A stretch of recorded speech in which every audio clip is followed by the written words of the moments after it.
So here I am. Thank you very much for welcoming us again this year. We had a fantastic session and time last year, so we're really grateful to be here again this year.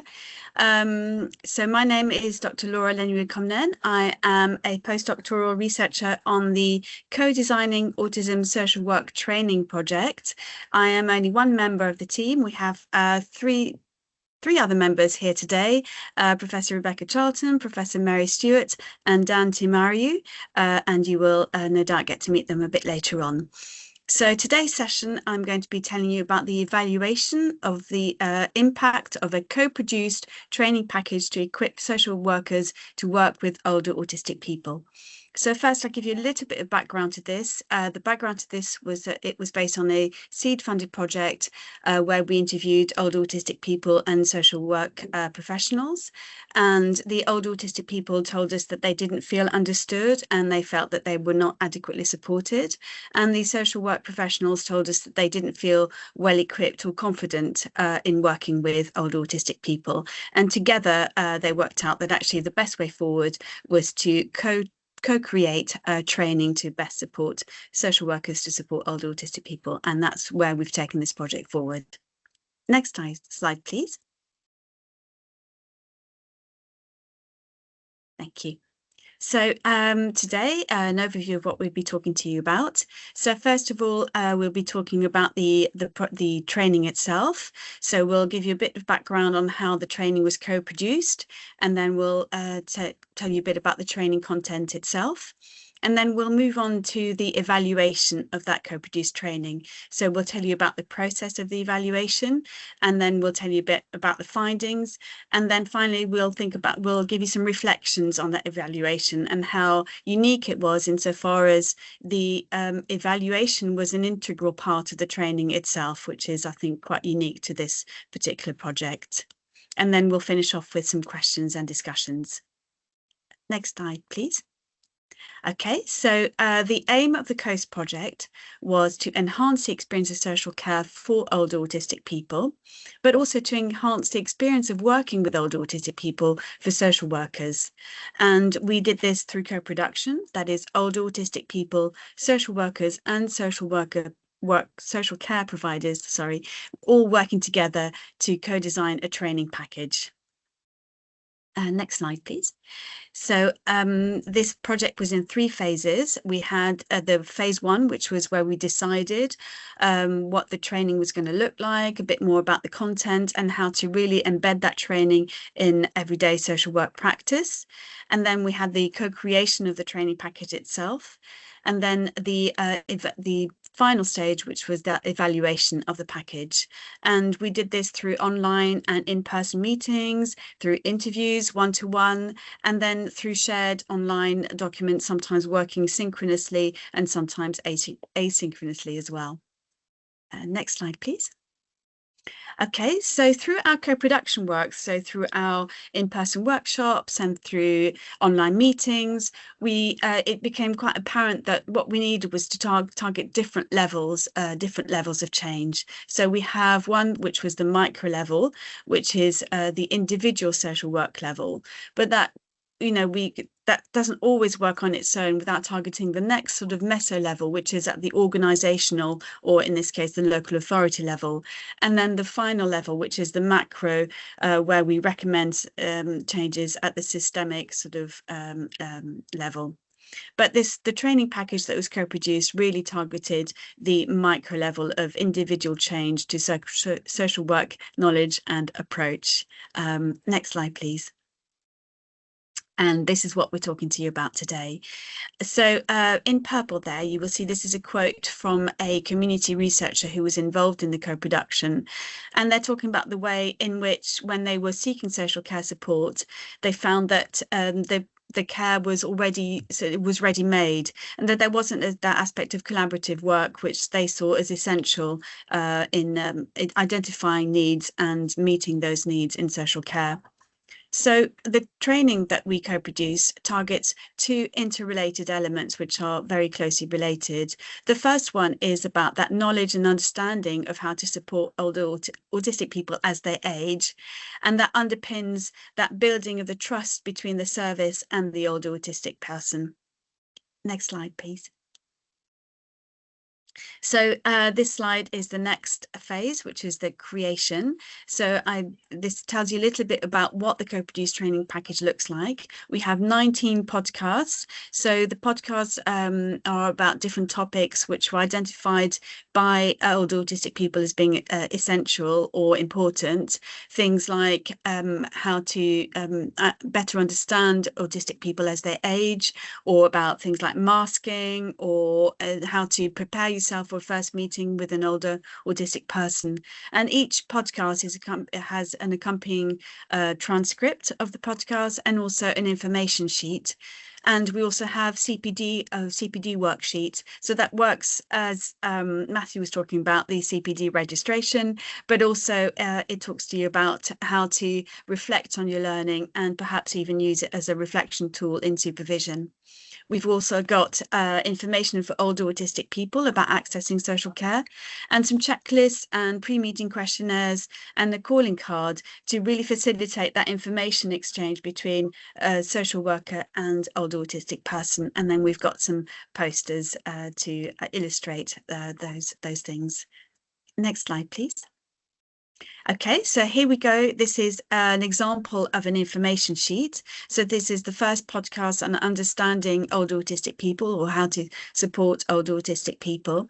And the way that the information sheets are laid out, we've got a bit about an introduction on the topic, then we've got a bit more of an in-depth dive into the topic, and then we have a section on how relevant it is to social work and some final tips on how to embed that learning in your daily practice. Next slide, please. These are examples of some more of our resources. We've got a pre-meeting questionnaire, so the ways of asking questions about how to best support the older autistic person actually in assessing those needs in the first place, so to facilitate a comfortable meeting and something which will be truly equitable. And then we have a pre-meeting checklist, or actually during the meeting as well, we have a calling card so that the social worker can introduce themselves and also leave something behind for the older autistic person to know what might happen next. And then again, the example here of the CPD worksheet. Next slide, please. And this is a resource for older autistic people. So this is in the shape of a booklet where we have laid out some possible questions for the older autistic person to ask of the social worker or social work provider or worker professional, to say what can I ask for? What is available? What are the next steps in this process of assessment? So we make it clear that they don't have to ask all the questions, and we leave plenty of space for them to ask their own questions and to make notes, to have that record for them to keep, something which older autistic people were quite keen to have. And it also serves as an aide-memoire for people to know what might happen next. Next slide, please. This is one of our posters. This is for social workers.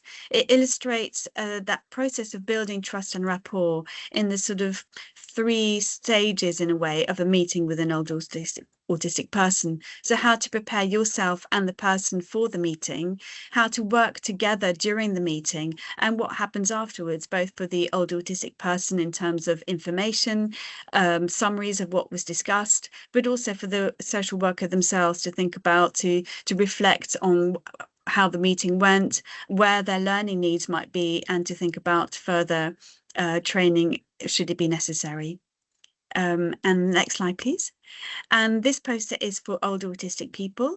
So it is, as it says, a roadmap for social care. So it shows the different steps to accessing social care, what might happen, the people you might meet, and what the process is, so that they can identify where they are in the process and what happened next. So that's based on some of the interviews we had with older autistic people, who were very often flummoxed as to what was happening and what might be happening next. So we thought we'd give them a visual guide here to do so. Next slide, thank you. So now we've come to the final phase, which is the evaluation of that co-produced training package. So we use the Kirkpatrick model of evaluation.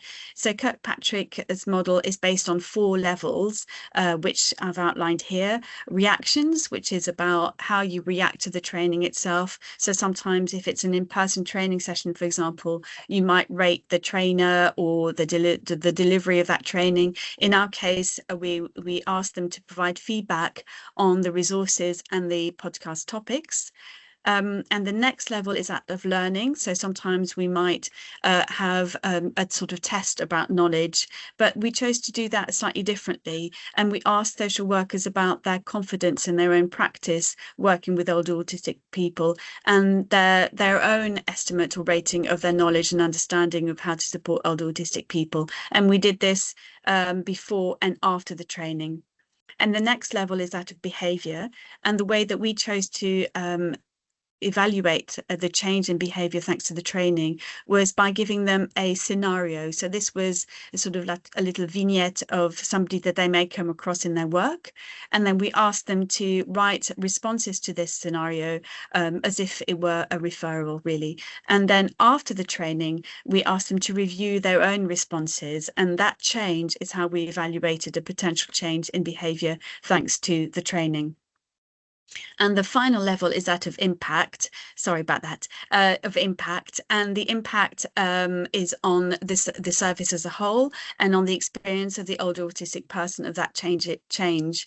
But this isn't something that we had scope with within this project, but we're hoping to take it further in a further research project. Thank you. Next slide.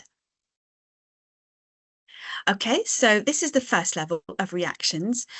We shared an online survey asking social workers, social work trainees, and older autistic people for their feedback on the resources that were co-produced by the team, on the podcast topics, and on the resources accompanying the podcast, such as transcripts and information sheets. We asked them about what they thought of the appearance and how likely they were to use and to recommend them.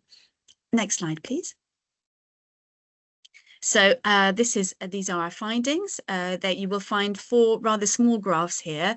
The first 3 look at how much the social workers, trainees, and older autistic people agreed that they thought that they were easy to adapt, and then easy to read, and then easy to understand.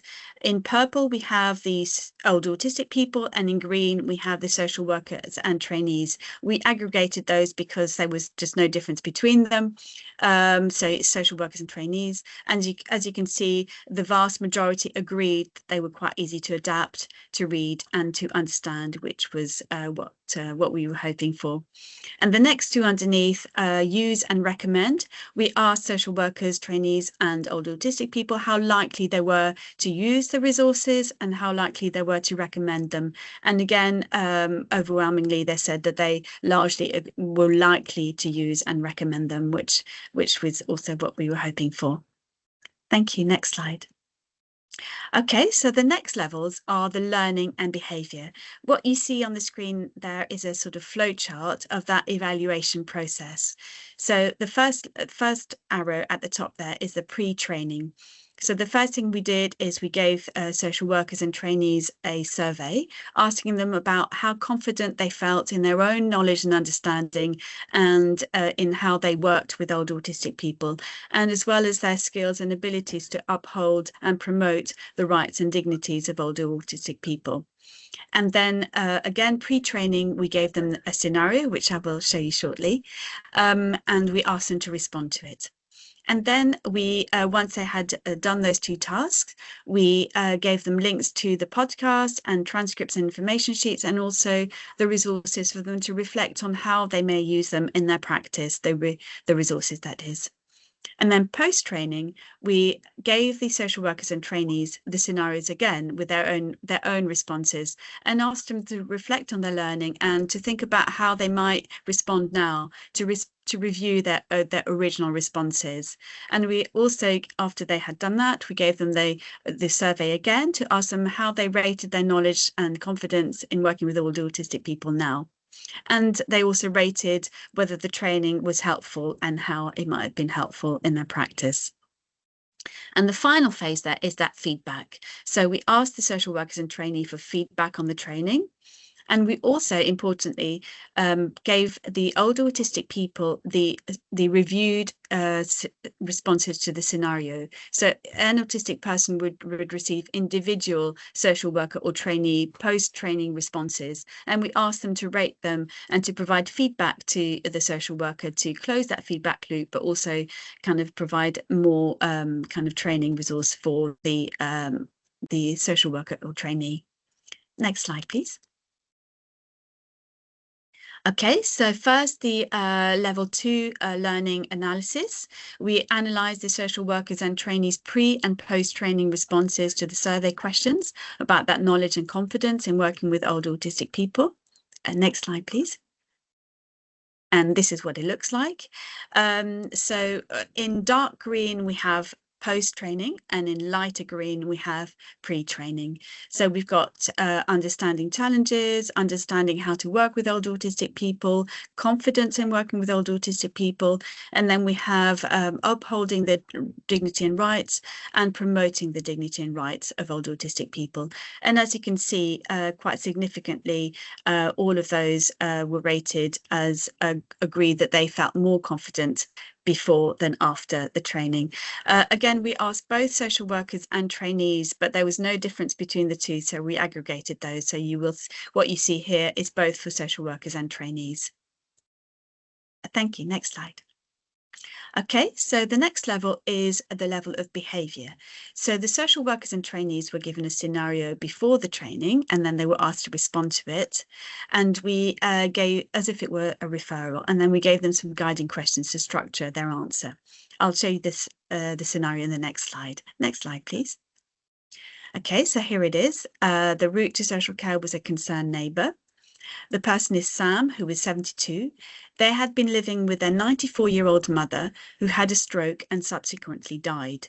Sam is unknown to social services, and a concerned neighbour became worried because Sam, who was normally smartly turned out and got on well with the neighbour, recently looked unkempt, and when the neighbour tried to talk to them, seemed unable to communicate. The neighbour was also worried that the garden and house looked less well cared for.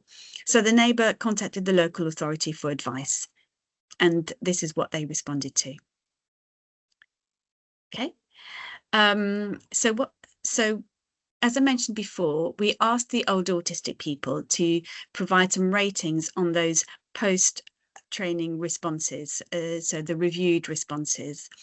So we asked them to provide feedback, long text feedback, but also we asked them to rate those responses.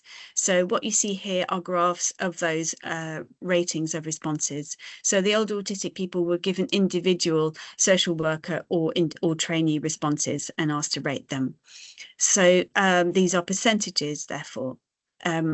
What you see is we asked the older autistic people if they notice any changes in understanding of older autistic people's needs and challenges, of knowledge of those challenges, and awareness. And on all three of those, you see that they either thought the social worker trainee had done better or somewhat better. There was also some who said there was no change and there was some missing, but we also provided them the opportunity to say that they were somewhat worse or worse, and we were very happy to see that nobody had selected those options. But on the whole, they thought that there was a significant improvement post-training. Next slide, please.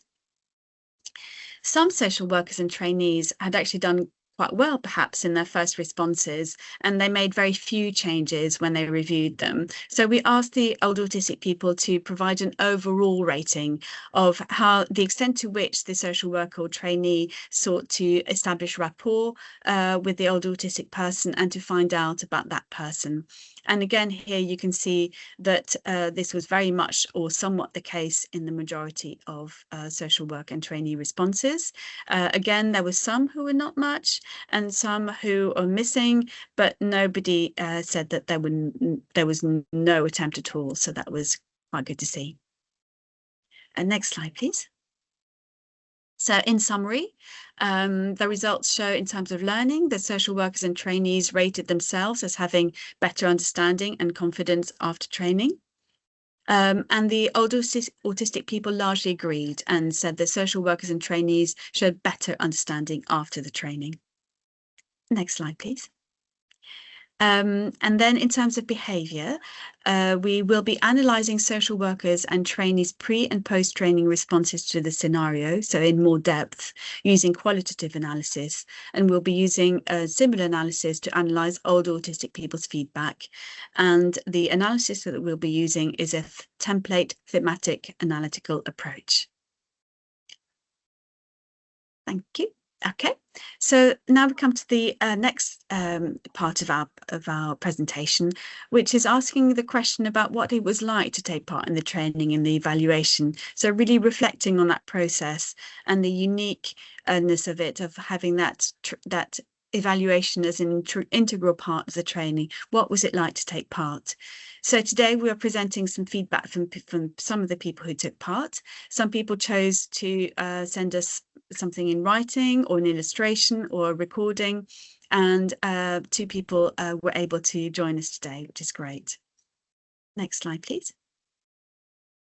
So the first thing I'm going to show you are from a number of different social workers, and these are their thoughts on the evaluation process and the training. Yeah, if you keep clicking, then you will see the things. So mostly what they're saying is that the training was accessible and relevant and insightful, which is what we were really aiming for, and that the podcasts were going to help them professionally and personally, and that they would have an impact on their practice. And one social worker also said that they hadn't come across this kind of task before, and that they thought that it was better than a sliding scale. So now I'm going to welcome Violetta Lewandowska, who is going to tell us about her experiences of taking part. Hello. Hello. Hi. Hello, we can see you. Thank you so much for joining us, Violetta. Violetta is a principal social worker in a local authority in London. And she's going to tell us first about what she thought about the training and its evaluation, how she thought it differed from training that she's taken part in before. Thank you. Firstly, I want to say good afternoon to everyone, and I'm very happy to be here. Thank you for inviting me. I believe that this training focuses on the lived experiences and needs of all the autistic people, which are often being overlooked. I have been attending a variety of training related to autism, but they were mostly concentrating on children or young adults. So that's for me kind of a new unique element.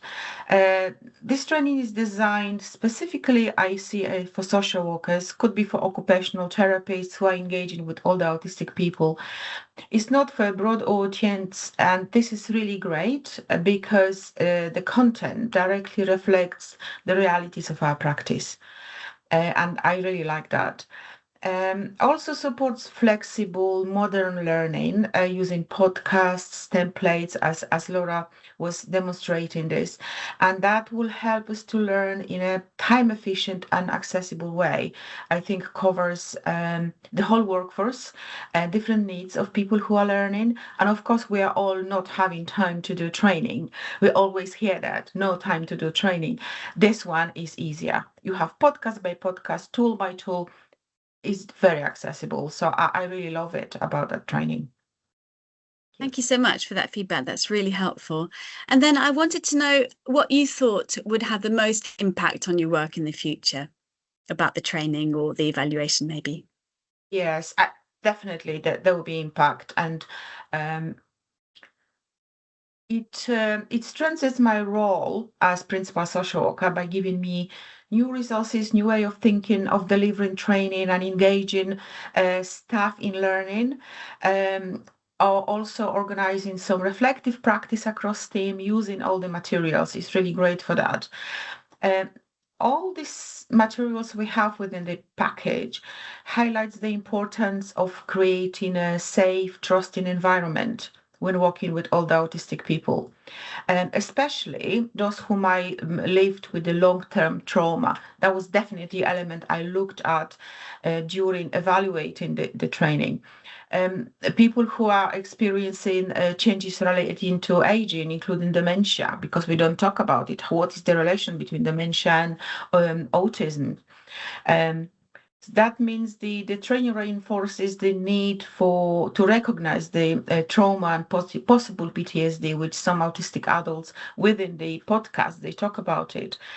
While we know trauma-informed practice is more established in children's services, but its importance in adult social care is becoming increasingly clear. We really need it, and we're really going for it, because understanding someone's past experiences is essential if you want to build a meaningful and respectful relationship. Having my voice here, I also wanted to say that I genuinely feel fortunate to be part of this project because I could learn directly from autistic adults. Actually, the fact that people were scoring me my answers to this scenario was terrifying a bit, but it was really amazing to see it, and the learning was totally different. And thank you, the whole research team, for making me involved and being part of this and sharing it with everybody else. I think this is a great piece of work you have done here. Thank you. Thank you very much, and thanks so much for your feedback. That's really lovely to hear. Thank you. Thank you. Okay. Thank you. Yes, next slide, please. Okay, that's that one. Okay. And then so Violetta mentioned here the feedback from the older autistic people. So I thought I'd give you a little bit of a view on how that was received.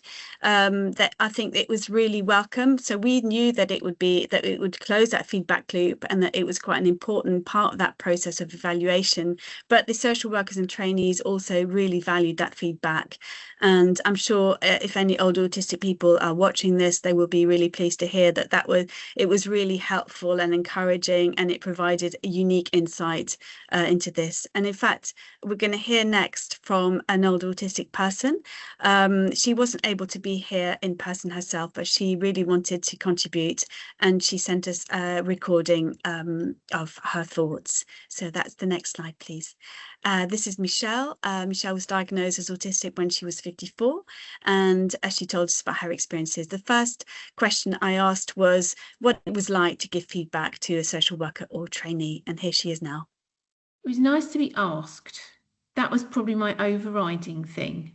Nice to be asked how, if I put myself in that position, how I would have felt. And I think to have the time to reflect on my answers as well. So it wasn't as though we were doing it for the first time now like this, but to be able to sit and think and, take a few days, because I'd often be just sitting somewhere or doing something and something else would pop into my head and I think, oh, that's something else I want to ask. So yeah, overall, I enjoyed it. I was really pleased to be asked.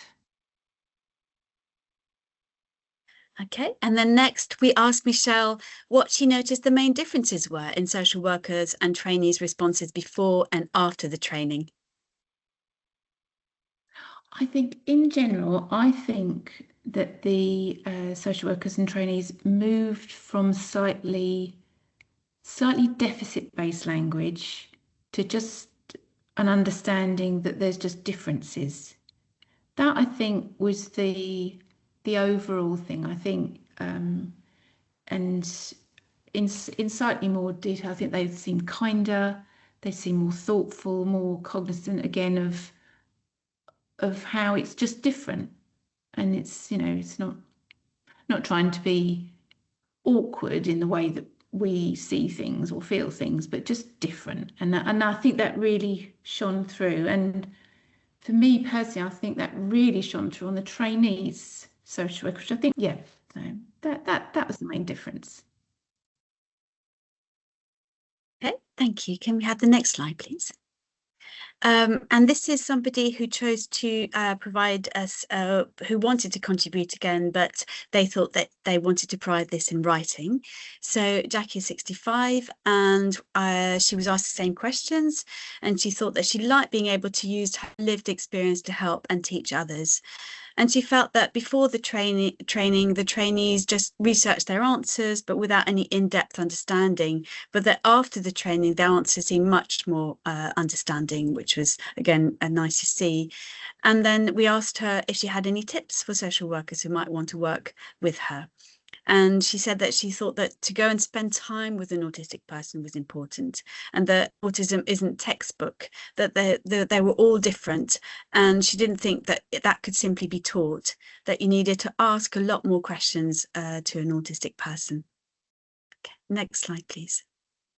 And here we have Kate, who told us about her experience of taking part in the project. Again, she chose to send a recording, but she also sent an illustration. This is one of her own illustrations, a piece of work of hers as an artist, and it represents one of her happy places to be and a symbol for wisdom. And here she is telling us about her experiences. I really enjoyed contributing to the Coast project. I think it's essential that we think about people's differences when we are interacting with them. So it was great that I was able to contribute to that. I particularly liked the feedback format. As someone with neurodivergence, reading and writing are my preferred method of communication. So that allowed me to go back and check over things. I've got really poor attention, so I keep double checking things, and that allowed me to do that. And also, I think it lessens performance anxiety rather than doing something like an interview. It was really interesting to see the increase in general awareness of participants before and after the training. There was an obvious increase in awareness with the majority of the work that I looked at.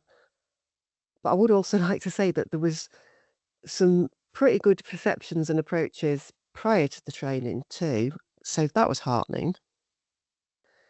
If I had one piece of advice to offer social workers, or anyone really, it would be to take what you've learned and the tools provided and use them within your everyday practice. Don't just think about the diagnosis.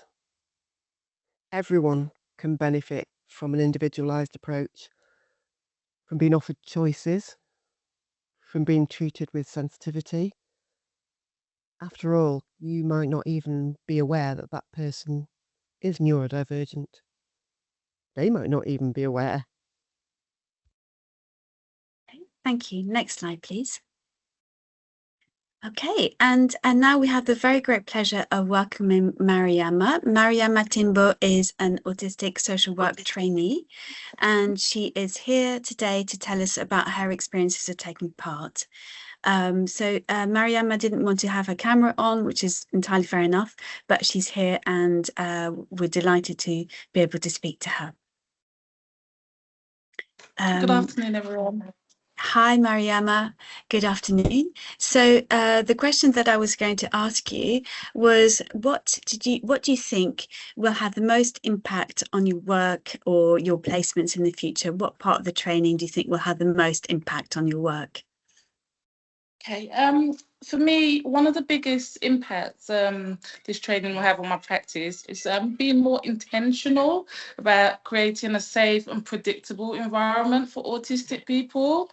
The coach training really highlighted how uncertainty can increase anxiety, which can reduce engagement. So simple adjustments like explaining the purpose of meetings, giving information in advance, and offering choices can make a significant difference. It's very important that coexisting conditions such as ADHD, dyspraxia, anxiety, and depression were recognised as part of this training. As these can significantly impact how autistic people present and engage with services. I also appreciated how the training explored co-occurring factors such as masking, sensory sensitivities, executive functioning, and especially so fluctuating needs. It reinforced really that we shouldn't rely on a snapshot of someone's presentation, as autistic people may appear to be coping on the surface while actually struggling internally. What stood out to me most was the focus on intersectionality, drawing on the work of Kimberly Crenshaw. This highlighted how gender, race, aging and disability can overlap to shape people's experience of services and also discrimination. In social work, this is really important because when people think about autism, they often think about young boys, and groups such as autistic women and in particular Black autistic individuals as myself can be overlooked, or we tend to be diagnosed later. This resonated with me personally as an autistic woman, because people don't expect me to be autistic because of my race and my age, and this can sometimes make it harder for me to engage and to have my needs recognised. I experience personally fluctuating needs myself. For example, today I'm off camera because I've been feeling quite anxious over the past few weeks, but I'm able to participate because adjustments have been made for me. This reflects what the training emphasizes about capacity fluctuating, even when someone appears capable. So in terms of practice, I've already started applying this learning. So I'm just completing my final placement in children's social care. During engaging with a family, I gave a young person a choice of where to meet, including the choice of a fast food restaurant on the local high street, which I initially thought he would prefer because he's young, he's a boy, he likes food, but he actually chose a quiet walk away from busy areas. This small adjustment and choice that I gave this young person helped build engagement and also trust, and later helped me to understand that he was experiencing severe social anxiety. So it was very important that I gave him a choice of where he wants to meet, where he felt comfortable. While the coach training focuses on older autistic adults, the learning has been highly transferable and will have a meaningful impact on social work. The principles creating predictable environments and reducing uncertainty, allowing inclusion can be adapted to support autistic people of all ages accessing social care. Thanks so much, Mariama, for your insights and your thoughts there. That is so helpful to hear. And thank you so much for contributing.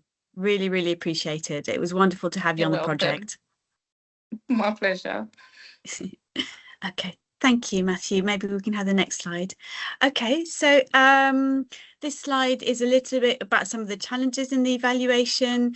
So we made the training because it was co-produced. You know, social workers and trainees told us about how to make that training so that it was easy to embed in everyday practice, but perhaps something to do with the fact that they had to do all of it in one go, really, to complete the evaluation. Some trainees still found it a little bit difficult to fit it into their lives, and we had to acknowledge that. And then I mentioned there that there was a need to manage conflicting views on resources. Actually, there were very few conflicting views, and in terms of topic importance, sometimes they just because we only gave them the topic, perhaps they didn't actually know what it was, but there were very few conflicting views. And when there were, what we'd like to emphasize is the fact that those resources are adaptable. So if you want a stronger colour scheme, you can do that. If you want to make it match to your local authority, you can do that. If you want to make it bigger or cut some things out, you can also do that. They are adaptable. And the last point, of course, is that those resources will need updating over time, and something that we will keep an eye on. Next slide, please. So in summary, we've tried to demonstrate here the value of co-producing training, and I hope that we've successfully done so to ensure that the training meets the needs of both social workers and trainees and older autistic people. We've received positive feedback overall from the evaluation from both social workers, trainees and older autistic people. And then Rebecca's here, and she's going to tell us a little bit more about the next steps and what happens next. I'm going to unblur now because otherwise you won't be able to see her. Thank you. And yeah, thanks, Laura, for that presentation. So I think that there are a couple of things. So one is that we have to complete the evaluation that where we have all the open text responses that people responded to around the scenario. So as Laura said, that work's in progress right now. And so we're hoping that will just add a little bit more nuance and some real detail and quality to the feedback that we've been given. And then longer term, what we want to do is to try and roll out this training within local authorities. So we have a better idea about if this training is rolled out sort of within an organisation, what's the impact of that, both on staff in terms of their confidence managing and coping with different types of clients, but also on the clients they're working with. So if we can increase confidence and people have a better experience, does that have knock-on effects on fewer crisis events, people getting better services and better supported? So Mary and I and Laura will be working on that next to sort of to do some work to develop those next steps. So if anybody is here from a local authority and they're interested in seeing whether or not they this would be helpful to roll out within their service, then please do get in touch with us. This is sort of the first part of the next step is probably how I would describe it. So thank you very much for all of your attention so far. Thank you. Yes, next slide, please. Okay, and we thought we'd finish up with Michelle, and this time she's got a final tip for social workers and trainees on how to work with her. Probably the thing for me would be not to do machine gun questions, so not one after the other, and to think more like a sat nav. So turn left here, all right, or what do you think about this? Stop. Okay, now what do you think about this? So to phrase maybe questions, and I know it's not always possible, because it's very easy to, if somebody asks me one question after another, I'll forget all the others apart from the last one, then I'll get all flustered and then I'll say the wrong answer to the last one anyway. So I think that would probably, just to leave time for processing, and sometimes it can be the next day, but and obviously that's not always much use, but yeah, just a bit slower. Thank you very much.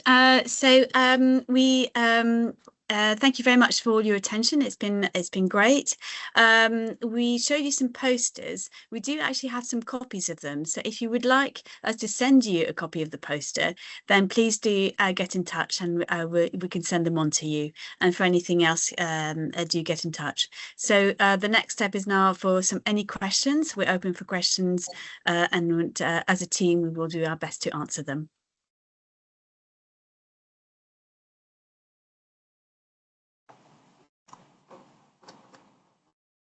Thanks, Laura, and to all the speakers as well. That was incredibly impactful. I think to hear people's lived experience and the impact that this is, clearly the potential that this has got for impact, I think is really loud and clear. This is an area of social work that I've got a real interest in. I was my first social worker role was an older adult social worker, and then I moved into a learning disability, autism and transition team. So this was really reflective for me to sit and listen to, and those resources would have been invaluable for me in all those roles. So yeah, I think thanks for sharing, and thanks to all the speakers that contributed. I think it was a really powerful session. We've had a lot of questions about how can people access this, and I think you've probably touched on it a little bit there. So I wonder if we could maybe open up the chat, and if there's a way for people to get in contact. There's been a real interest, so I think if you're open for that and you're happy for that, we can open the chat, and the best way of getting in contact with you could possibly be shared.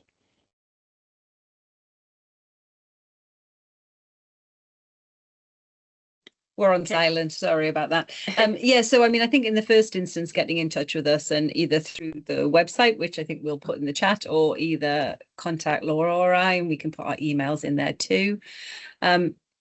at the moment where at the moment we've had to sort of provide them to people, so we've had to send them out, and what we're currently working on is just getting it so that we can people can download them, so people will fill in a form and download them, but that's a little bit of a work in progress, so it might be a slightly low tech approach at first, but we will share them as best we can. Okay. Yeah, we just want to bear in mind that we're continuing to evaluate the training as well, so we're really happy to share. I mean, this is all meant to be free at the point of contact and accessible, and easy to access and use, but we do want to be able to evaluate it as we go forward. So we do want to track who's taking, who's using the training, and if you want it, brilliant, but we might come back and ask you some questions. We will definitely come back and ask you some questions. Let's not pretend we won't. Yeah, absolutely. So just bear that in mind, people. You've got to pay it back by providing some feedback. Yeah, we'll open up the chat. I can see it's we're trying to do that in the background. So as soon as it is, if we can just pop, if someone can just pop a link in there that people can follow and get in touch, that'd be really good. One of the other questions that come through was just around how did you identify or invite the older autistic people to be involved? Was there a sort of how did the opportunity come about for people? So we did it through different routes. So we contacted local support groups, we contacted Facebook groups, we also got in touch with Autistica, leading charity in autism research, because they have a network of people who are happy to take part in research. So we sort of spread as far wide as we could to try and reach as many different people from different backgrounds as possible. Fantastic. I'm just going to transfer that link to there so everyone can access that and click on that. I can't see. There's a couple more questions around the sort of package and what that looks like, but I think that link is probably the best way for people to follow that and get some more information. And I think we've got the slides as well, and we can share those if you're happy for us to do that. Yes, absolutely. And people can have those as a resource and a little bit more information. And let me just double check the last questions that are coming through.